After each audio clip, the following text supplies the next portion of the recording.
আসসালামু আলাইকুম।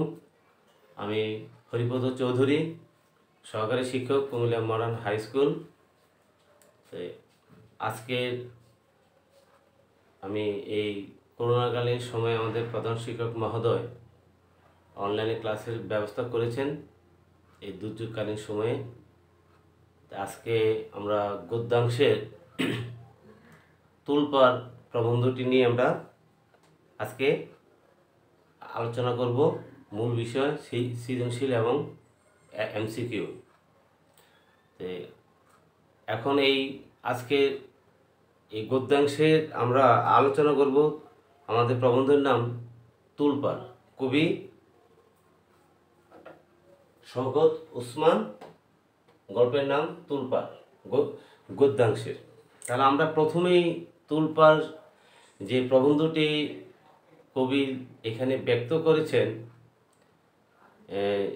সেটা একটু পরে আলোচনা করব। আমরা একটু জেনে নেই, আমরা যিনি কবি লিখেছেন তার জন্ম, তার কিছু পরিচিতিটা আমরা একটু সংক্ষেপে জেনে নিই। কবি 1917 সালে পশ্চিমবঙ্গের হুগলি জেলার সবল সিংহপুর গ্রামে তিনি জন্মগ্রহণ করেন। তিনি মৃত্যুবরণ করেন 1998 সালে। তার পেশা ছিল কি? তার পেশা ছিল তিনি দীর্ঘদিন বাংলা সাহিত্যের অধ্যাপক ছিলেন। তবে অধ্যাপনা জীবনে প্রবেশ করার আগে তার চাকরি জীবন ছিল বিচিত্র। তার মধ্যে তার উল্লেখযোগ্য রচনা এবং তার গ্রন্থগুলি কি কি? যেমন তার গ্রন্থের মধ্যে আছে শিশুতোষ রচনা, উঠোন সাহেবের বাংলা, ডিগবাজি, তারা দুইজন, খুদে, সোশ্যালিস্ট, ছোটদের নানা গল্প ইত্যাদি তার গ্রন্থ ছিল। আজকে তিনি পুরস্কার পেয়েছেন, সম্মাননা পুরস্কার পেয়েছেন, আদমজী সাহিত্য পুরস্কার, বাংলা সাহিত্য, বাংলা একাডেমি থেকে সাহিত্য পুরস্কার, একুশের পদক তিনি পেয়েছেন, নাসিরুদ্দিন স্বর্ণ পদক তিনি পেয়েছেন, ফিলিপস সাহিত্য পুরস্কার ইত্যাদি তিনি পুরস্কার গ্রহণ করেছেন। প্রকৃত নাম তার শওকত উসমানের প্রকৃত নামটা হলো তার ওনার আজিজুর রহমান। তাহলে আমরা তুলপার যেই গল্পটি তিনি আজকে আমাদের এই প্রবন্ধে আলোচনা করেছেন, আসলে এই তুলপার প্রবন্ধটি মুক্তিযুদ্ধের 1971-এর ভূমিকা এবং পাক বাহিনী আমাদের উপর যে বর্বরতা চালিয়েছিল সেই প্রেক্ষাপটকে উল্লেখ করে কিন্তু কবি উসমান তিনি এই প্রবন্ধটি লিখেছেন। আমরা যদি আমরা যদি মেইন বইটা একটু শিক্ষার্থীরা খুলি, তাহলে আমরা আমাদের মেইন বই একটা চিত্র আমরা একটু উল্লেখ করতে পারি। দেখো, আমাদের এটা কি মুক্তিযুদ্ধের চেতনায় আমাদের আমরা যদি একটু দিক নির্দেশনা করি, দেখো এখানে কিভাবে তাদের বন্দুক নিয়ে তাদের ট্যাঙ্কগুলিকে বিধ্বস্ত করার জন্য চেষ্টা চালিয়েছে। এখন সেই মূল বিষয়ের মধ্যে দেখো এখানে একটা শিশু নাবালকের চরিত্র এখানে কিন্তু উল্লেখ করা আছে, সাবু নামে। আমরা পরে এটা জানবো। আমরা তাহলে মূল বিষয়টা কি এবং আমাদের এটা নিয়ে একটু আমরা যদি আলোচনা করি। যেমন মুক্তিযুদ্ধের সময় পাকিস্তানের অত্যাচারের মাত্রা অনুধাবন করে একজন কিশোর কিভাবে তাদের প্রতিরোধ করার জন্য সংকল্পবদ্ধ হয়, তুলপার গল্পে তাই ব্যক্ত করা হয়েছে। গ্রামের ছেলে সাবু বাড়ির সামনে সড়কে শহর থেকে জীবন রক্ষার্থে পালিয়ে আসা হাজার হাজার মানুষ দেখে স্তম্ভিত হয়। সে দেখতে পায় নারী, শিশু, গৃহবধূ নির্বিশেষে সবাই শহর থেকে পালাচ্ছে। বাঙালিদের পাকিস্তানিরা হত্যা করছে বলে জানা যায় যে পুত্রবধূ, শিশু, নাতি নাতনিদের নিয়ে পলায়ন এক বৃদ্ধ অপেক্ষা করে বললেন, ইসলাম নামে পাকিস্তান প্রতিষ্ঠা করে সেই পাক বাহিনীর হাতে পুত্রদের হারাতে হলো। মানুষের প্রতি হানাদার বাহিনীর এই নিষ্ঠুরতা অনুভব করে কিশোর সাবু ক্ষুব্ধ হয়। পাকিস্তানের প্রতি তার ঘৃণা বাড়তে থাকে। তার মোকাবেলা করার জন্য তার কিশোর মন চঞ্চল হয়ে ওঠে। অর্থাৎ দেখো, আমরা এই মুক্তিযুদ্ধের চেতনা কিন্তু একটা শিশু যে তার নাবালক একটা শিশু সে তার উদ্বুদ্ধ হয়ে গেল সেই মুক্তিযুদ্ধের চেতনায় সেই নরনারীকে যেভাবে নির্মমভাবে পাকিস্তানিরা হত্যা করতে মানে করা শুরু করলো এবং নির্বিশেষে তাদের ভয়ে দেশ ছেড়ে পালিয়ে যাচ্ছে। এই তুলপার প্রবন্ধের এইগুলি হলো একটা টোটাল একটা চিত্র।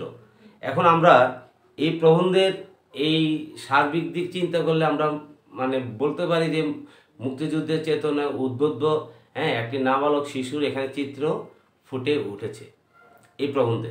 তাহলে তোমরা এই প্রবন্ধের এখন আমরা যদি একটু ভালো করে মেন বইটার শব্দার্থগুলি যদি আমরা একটু না জানি তাহলে কিন্তু এই অর্থগুলি আমরা এখানে বুঝবো না। যেমন ধরো আমরা এখানে তোমরা একটু যদি খেয়াল করো, যেমন চিক্কর, চিক্কর মানে কি? চিক্কর শব্দের অর্থ হলো মানে চিৎকার, উচ্চ স্বরে কান্না করা।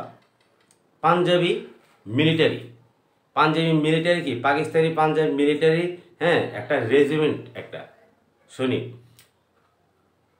25শে মার্চ এই প্রবন্ধে কিন্তু আমাদের 25শে মার্চের কথা উল্লেখ করা আছে যে এই 25শে মার্চ কালো রাত্রিতে পাক বাহিনীরা কীভাবে আমাদেরকে নির্মম হত্যা করেছে। 25শে মার্চ 1971 সালের 25শে মার্চ এই তারিখের কালো রাত্রিতে পাকিস্তানি বাহিনী বাঙালিদের উপর অতর্কিত আক্রমণ শুরু করে। তারপরে কি? গারো পাহাড়, বাংলাদেশের রংপুর ময়মনসিংহ অঞ্চল থেকে উত্তরে ভারতের মেঘালয় রাজ্য পর্যন্ত বিস্তৃত পার্বত্য এলাকা। তারপর দেখো খাবি খাওয়া, খাবি খাওয়া শব্দের অর্থ কি? বিপদে পড়ে নিতান্ত নিরুপায় বোধ করা, মরণাপন্ন হওয়া, অসহায় বোধ করা। নিমিষে মানে নিমিষে নাকি চোখের পলকে, এই যে হত্যা করলো নিমিষে, চোখের পলকে সামনে দেখা। কাফেলা, সারি বেঁধে চলা পথিকের দল। জ্বালা, মাটির তৈরি কি পেট মোটা বড় একটা পাত্র। নাজেহাল মানে কি? তোমার প্যারেশান করা, নাজেহাল মানে প্যারেশান করা এবং তোমার কি জব্দ করা। জরিফ, দুর্বল। তারপর দেখো উপযাজক, যে বা স্ব উদ্যোগী হয়ে কিছু করে। ঊর্ধ্বী, ঊর্ধ্বী মানে কি? সৈনিকদের জন্য নির্ধারিত পোশাক। এইগুলি হলো আমাদের কি আজকের এই শব্দার্থ পাঠটিকাগুলি আমাদেরকে ভালো করে, আমাদের মেন বই আছে, তোমরা একটু মেন বইটা খুললে দেখতে পারবে যে শব্দার্থ টিকা আছে। এগুলি অর্থগুলি জানলে যেমন তোমাদের গল্পটা সুবিধা হবে, তেমনি তোমরা এমসিকিউ উত্তর দিতে পারবে। এখন দেখো এই পাঠের উদ্দেশ্যটা কি? আমরা এই পাঠটা শিখে আমরা কি জানতে পারবো? এই পাঠটা মুক্তিযুদ্ধের চেতনায় আমরা উজ্জীবিত হতে পারবো। এই গল্পটা পড়লে আমরা মুক্তিযুদ্ধের চেতনায় আমরা উজ্জীবিত হব। এই হলো এই পাঠের এটা উদ্দেশ্য। তাহলে আমরা যদি এখন এই প্রবন্ধের দেখো এখানে যে একটু যদি আমরা আলোচনা করি, তোমরা আরেকটু দেখো যে আমরা মেন বইটা খুললে তোমরা গল্পটা একটু ভালো করে পড়লে তোমরা বুঝতে পারবে। দেখো এখানে চিত্র তাদের নির্বিশেষে আমাদের কিন্তু এখানে সবাই দলবদ্ধভাবে কিন্তু এই মুক্তিযুদ্ধ করেছিল এবং এই মুক্তিযুদ্ধের চেতনায় তোমাকে উদ্ভাসিত হয়ে তোমাকে এই চেতনা তোমার ধারণ করতে হবে। এই প্রবন্ধে কবি কিন্তু এখানে তাই তার নিজের চোখের এগুলি তিনি ব্যক্ত করেছেন। এখন যদি আমরা একটু চলে যাই যে এই প্রবন্ধের আমরা পাঠ পরিচিতি মূল বক্তব্যটা একটু আমরা আলোচনা করলাম। এখন আমরা চলে যাই সৃজনশীল সম্পর্কে।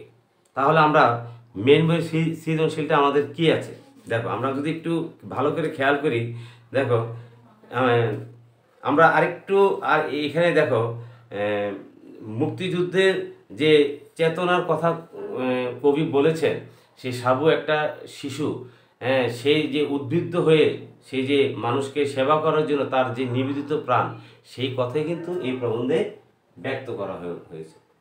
আমরা একটু সৃজনশীলটা একটু একটু ভালো করে খেয়াল করি। আমরা এখন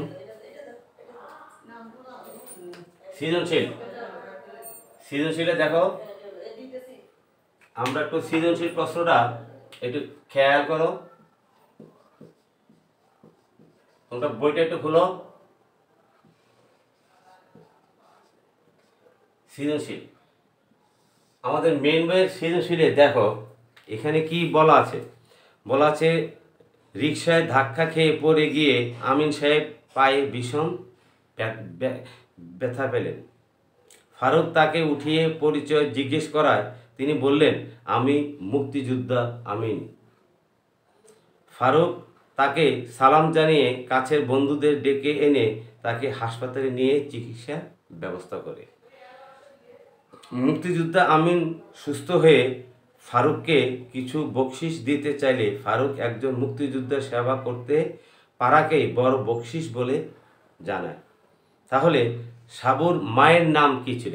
তাহলে আমাদের এই সৃজনশীল উদ্দীপকটা একটু ভালো করে পড়বে। তাহলে আমাদের এখানে গল্পে আমাদের এখানে আছে সব কিছু, গল্পটার প্রবন্ধটা ভালো করে 2বার 4বার রিডিং করবে, পড়লে তুমি এগুলি বুঝতে পারবে। তার সাবুর মায়ের নাম কি? তাহলে আমরা সৃজনশীল পদ্ধতির লেখার নিয়মও আমরা জানি।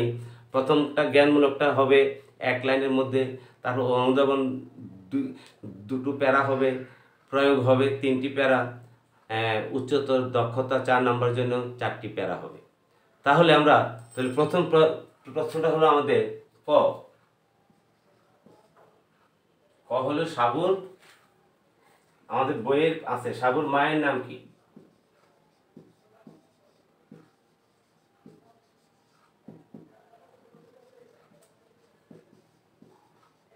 সাবুর মায়ের নাম কি?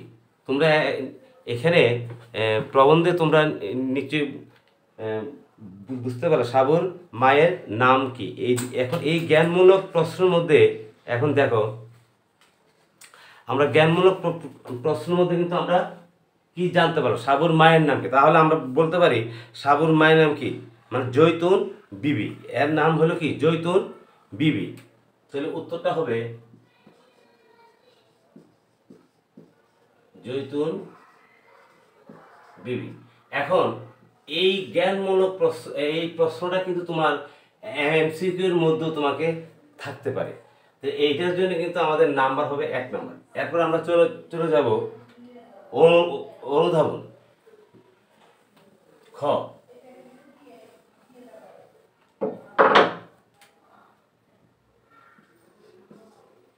খ প্রশ্নটা হলো আমাদের ক্ষয়ের প্রশ্ন হলো তার এখন কিছু করতে না পারলে কি আশ্বস্তি।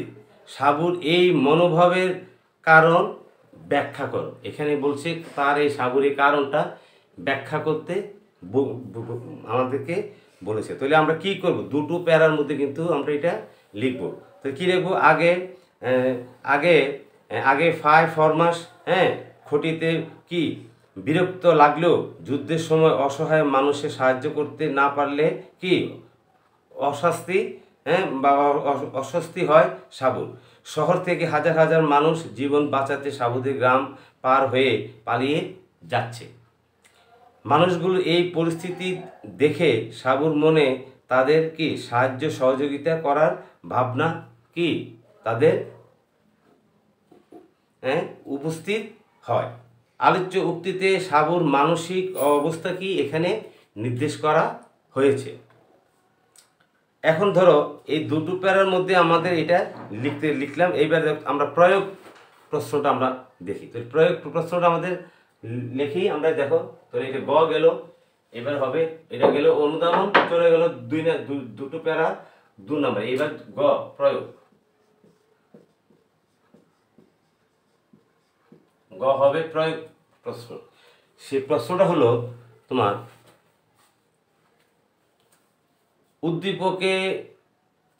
উদ্দীপকে মুক্তিযোদ্ধা আমিনের সঙ্গে তুলপার গল্পের মিসেস রহমানের সাদৃশ্য ব্যাখ্যা করা বলছে। দুজনের মধ্যে সাদৃশ্য বর্ণনা করতে বলছে, ব্যাখ্যা করতে বলেছে। তাহলে আমরা কি বলবো? তো যা দেখো বিপদগ্রস্ত সেই হয়ে অন্যের সাহায্য প্রান্তের দিক দিয়ে উদ্দীপকের মুক্তিযোদ্ধা আমিন ও তুলপার গল্পের মিসেস রহমান দুজনের সাদৃশ্য লক্ষ্য করা যায়। তুলপার গল্পে মুক্তিযুদ্ধকালীন সাধারণ মানুষের দুরবস্থা চিত্র ফুটে উঠেছে। আমরা তুলপার গল্পে কি মুক্তিযুদ্ধের তাদের যে দুরবস্থা সেই চিত্র কিন্তু আমরা এই প্রবন্ধে আমরা পাই। গল্পে শহরের পাকিস্তানিদের আক্রমণের শিকার হয়ে সাধারণ মানুষ পালিয়ে যাওয়ার চিত্র লক্ষ্য করা যায়। মিসেস রহমান তাদের একজন। তিনি শহর ছেড়ে পালিয়ে আসার পথে সাবুর কাছে সাহায্য পান। রহমান কিন্তু সাবুর কাছে তিনি সাহায্য পান। উদ্দীপকে মুক্তিযোদ্ধা আমিন একজন বয়স্ক মানুষ। আমিন সাহেব কি একজন বয়স্ক মানুষ। তার সাথে মূল গল্পের মিসেস রহমানের বেশ কিছু মিল রয়েছে। মুক্তিযোদ্ধা আমিনকে ফারুক আহত অবস্থায় স্বাস্থ্যসেবা দিয়েছে, সেই জন্য তাকে আমিন সাহেব কিছু বকশিশ দিতে চাইলে ফারুক তা নেয়নি। তুলপার গল্পে মিসেস রহমানের বকশিশ না নিয়ে তার পাশে এসে সাবু সাহায্যের হাত বাড়িয়েছে। সুতরাং উভয় চরিত্রের মধ্যে সাহায্যের প্রাপ্তির পাশাপাশি কৃতজ্ঞতা বোধ বিদ্যমান। এই থেকে উভয়ের মধ্যে একটা যথেষ্ট সাদৃশ্য মিল রয়েছে। এখন আমরা চলে যাই উচ্চতর দক্ষতার প্রশ্নটা। এটা কিন্তু 3টা প্যারা আমাদের সুন্দর করে লিখবে। এইবার আমরা চলে যাই সৃজনশীলের উচ্চতর দক্ষতা।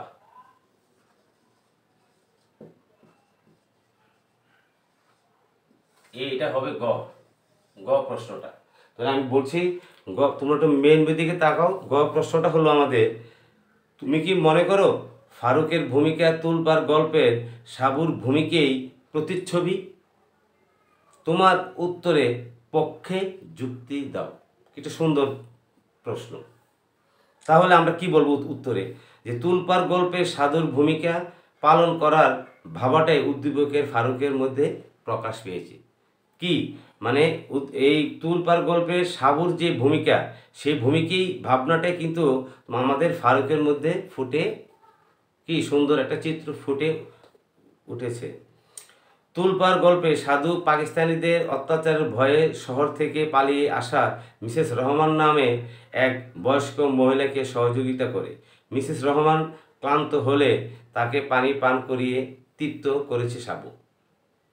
উদ্দীপক মুক্তিযোদ্ধা আমিনকে হাসপাতালে নিয়ে ফারুক মহান দায়িত্ব পালন করেছে। মুক্তিযোদ্ধা আমিন তাকে বকশিশ দিতে চাইলেও সে তা গ্রহণ করেনি। মুক্তিযোদ্ধা সেবা করতে পারাটাই সে বকশিশ বলে মনে করেছে। গল্পের সাবু মানুষের প্রতি সহযোগিতার হাত বাড়িয়ে দিয়েছে। মিসেস রহমান কি তাকে টাকা দিতে চাইলেও সাবু টাকা গ্রহণ করেনি, বরং সে তার মায়ের দোয়াই দিয়ে টাকা নেওয়ার থেকে বিরত থেকেছে। উদ্দীপকের ফারুকের মধ্যেও একই মানসিকতা পরিচয় পাওয়া যায়। ফারুকের ভূমিকা তুলপার গল্পের সাবুর ভূমিকাই প্রতিচ্ছবি, মানে সেম একই জিনিস। তাহলে যে মুক্তিযোদ্ধা চেতনে সাবু এবং ফারুকের তাদের দুজনের চরিত্রের কি মানটা একদম সমান। তারা কোনো বকশিশ নিঃস্বার্থভাবে মানুষের জন্য সেবামূলক কাজ করলো। এরকম আমাদের যারা তখন মুক্তিযুদ্ধের চেতনা যারা ঝাঁপিয়ে পড়েছিল, তারা কিন্তু জীবনকে বাঁচবে না মরবে সেই চিন্তা করে কিন্তু তারা মুক্তিযুদ্ধ করেননি। এই প্রমাণে কিন্তু আমরা শেষ পর্যন্ত আমরা এইটুকু প্রমাণিত হয় যে তুলপার গল্পে কবি শওকত উসমান তাই ব্যক্ত করেছেন। এখন আমরা একটু এমসিকিউ সম্পর্কে আমরা তোমাদেরকে কয়েকটা ইম্পর্টেন্ট কোশ্চেন লেখাবো। কিভাবে লিখবে, কিভাবে টিক চিহ্ন দিবে বা বৃত্ত ভরাট করবে সেটা তোমাদেরকে এখন দেখাচ্ছি।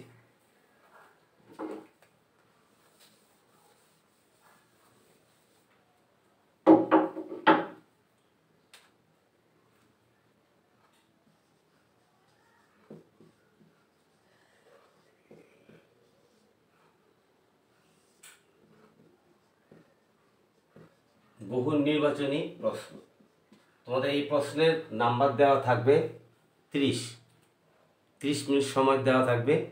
এই 30 মিনিটের মধ্যে তোমাদেরকে বৃত্ত ভরাট করা লাগবে।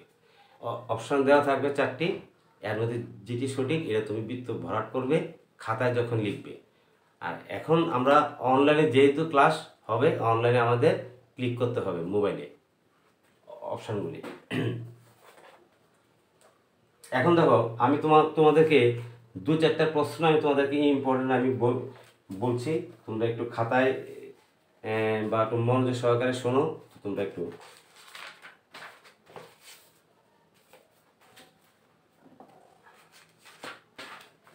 যেমন ধরো আমাদের এখানে আমাদের প্রথমেই আমাদের প্রবন্ধে আছে, যেমন তুলপার গল্পের, হ্যাঁ, গল্পে ফর্সা চেহারা কার।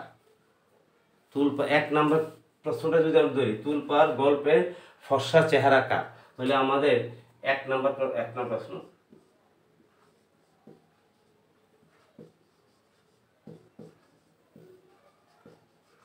তুলপার গল্পের ফর্সা চেহারা কার।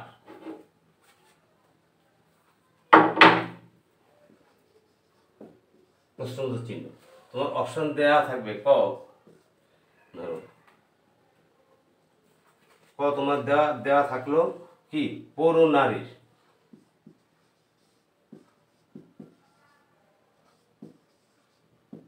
পৌর নারীর। খ তোমার দেওয়া থাকলো সদ্য বিধবা।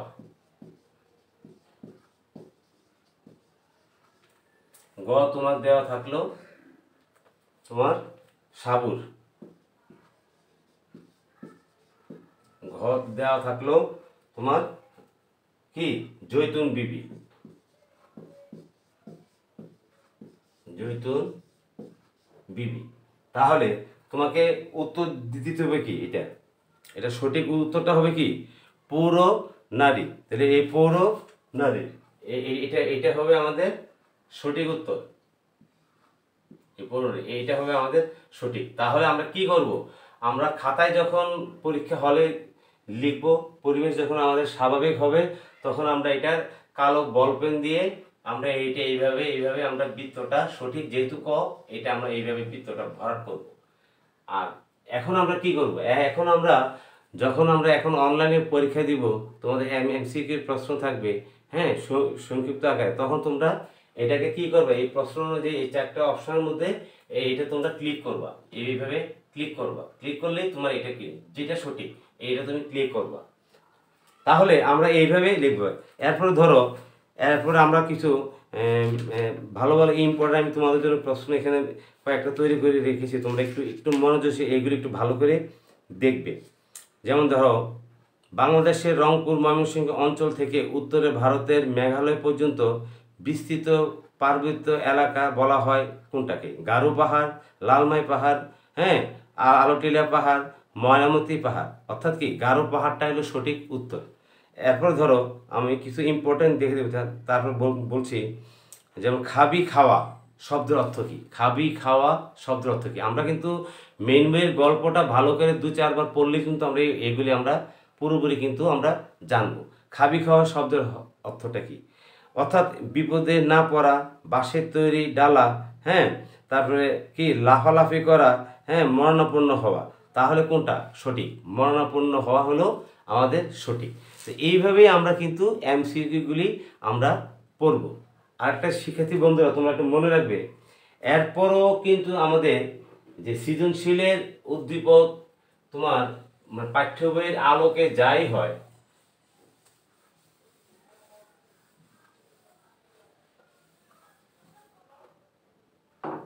এক্সট্রা কিছু তো আমরা অতিরিক্ত প্রশ্ন তোমার এই পাঠ্য বইয়ের আলোকে তোমাকে বানিয়ে দিতে পারে। তখন তোমরা কি করবে, উদ্দীপকের আলোকে, অর্থাৎ উদ্দীপকের আলোকে তোমরা কি করবা, কটা, ক এবং খটা তোমরা মিল পাবে না, কিন্তু গ এবং ঘ এই প্রয়োগটার এটা তোমরা মিল পাবে। তাহলে আমাকে কি করতে হবে, আমাকে উদ্দীপকটাকে ভালো করে আমাকে পড়তে হবে। উদ্দীপকের আলোকেই তোমাকে সব অ্যান্সার দেওয়া লাগবে। আরেকটা জিনিস আমি তোমাদেরকে আগেই বলেছি, তোমরা অনেকেই একটু খেয়াল করবা, খাতায় যখন প্রশ্ন লিখবা তখন তোমরা অনেকেই মানে লেখার মানে সৌন্দর্যটা তোমাদের ঠিক থাকে না। মার্জিন করার সময় তোমরা কি করবা, যেমন মনে করো মার্জিন করলা, এইটা খাতা, মার্জিন করার সময় মনে করো তুমি এখন এটাতে ধরো 3 নং প্রশ্ন উত্তর, এখন মনে করো ক লিখলা। এখন এই কটা তুমি একটা সবুজ বা নীল একটা সাইন পেন দিয়ে তুমি এটাকে এইভাবে আন্ডারলাইন করতে পারো। করার পরে ঠিক এই খাতার বরাবর এইভাবে একটু বক্স করে তুমি এইভাবে উত্তরটা লিখলা, জ্ঞানমূলক চলে গেলো। এরপর তুমি করলা কি খ, এরপর তুমি খটা লিখলা, খটা তুমি সবুজ বা নীল দিয়ে তুমি লিখলে। লেখার পরে আরেকটা বক্স করে এইভাবে লিখলা, দুইটা প্যারা হবে তোমার অনুধাবন। এরপর ঠিক এই বক্সের বরাবর ঠিক সেম আরেকটা করে এইভাবে করবা, ঠিক প্রয়োগ ঠিক সেম এই বরাবর মার্জিন করে আরেকটা এইভাবে বক্স করে তিনটা প্যারা তুমি এইভাবে করবে।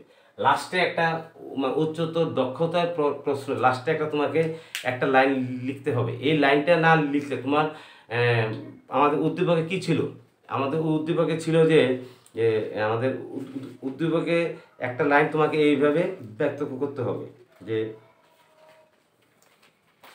যে তোমাকে প্রশ্নটা ছিল, তুমি কি মনে করো ফারুকের ভূমিকা তুলপার গল্পের সাবুর ভূমিকেই প্রতিচ্ছবি? তোমার উত্তরের পক্ষে যুক্তি দেখাও। তুমি বলবে আমার উত্তরের পক্ষে তার যথার্থ হয়েছে বলে আমি মনে করি। এই লাইনটার জন্য 1 নাম্বার। তো যাই হোক, আজকে শিক্ষার্থী বন্ধুরা আমরা আলোচনা করলাম আমাদের এই তুলপার প্রবন্ধের, হ্যাঁ, শওকত উসমান তিনি লিখেছেন। তাহলে আজকে এই গদ্যাংশের এই পাঠদান আজকের মতো এখানেই শেষ করছি। তোমরা সুস্থ থাকবে, ভালো থাকবে। এই করোনাকালীন সময়ে হাত ভালো করে সাবান দিয়ে ধুবে, মাস্ক পরবে এবং ভালো থাকবে, অপরকে সাহায্য করবে। আল্লাহ আমাদের সবাইকে এই দুর্যোগ থেকে আমাদেরকে মাফ করেন। আল্লাহ হাফেজ, সবাই ভালো থাকবে, ধন্যবাদ।